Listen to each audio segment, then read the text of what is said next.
অপেক্ষার অবসান। আহমেদাবাদের নরেন্দ্র মোদী স্টেডিয়ামে নীল উৎসব। নিউজিল্যান্ডকে স্রেফ উড়িয়ে দিয়ে আবারও টি-20 বিশ্ব চ্যাম্পিয়ন ভারত। এটি কেবল একটি জয় নয়, এটি দাপটের এক নতুন ইতিহাস। ঘরের মাঠে শিরোপা ধরে রাখার অবিশ্বাস্য কীর্তি গড়ল সূর্যকুমার যাদবের দল। আজ পুরো ভারত মেতেছে বিজয়ের উল্লাসে। ম্যাচের শুরু থেকেই ছিল ভারতের দাপট। টস হেরে ব্যাটিংয়ে নেমে 5 উইকেটে 255 রানের পাহাড় গড়ে স্বাগতিকরা। ফাইনালে সর্বোচ্চ রানের রেকর্ড। নায়ক সেই চেনা মুখ সঞ্জু স্যামসন। 45 বলে 89 রানের এক বিধ্বংসী ইনিংস খেলে তিনি বুঝিয়ে দিলেন কেন তিনি স্পেশাল। টুর্নামেন্টে সর্বোচ্চ 24টি ছক্কাও এখন তার দখলে।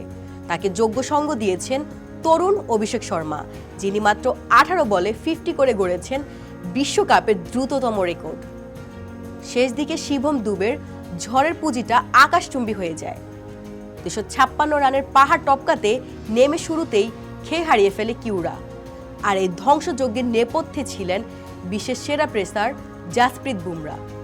4 ওভারে মাত্র 15 রান দিয়ে নিলেন 4টি উইকেট। অক্ষরের স্পিন আর বুমরার স্পেস আগুনে দিশেহারা নিউজিল্যান্ড থামল 159 রানে।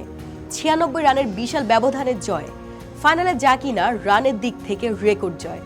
প্রথম দল হিসেবে 3টি টি-20 শিরোপা এখন টিম ইন্ডিয়ার শোকেসে। শেষ উইকেটটি যখন অনিয়মিত বোলার অভিষেক শর্মার হাতে এলো, জয় তখন সময়ের ব্যাপার মাত্র। তিলক বর্মার হাতে ক্যাচ দিয়ে জ্যাকব ডাফি ফিরতেই শুরু হয় বুনো উদযাপন। স্যামসন, বুমরাহ, ঈশান কিশারদের এই জয় কোটি ভারতীয়র মুখে হাসি ফুটিয়েছে।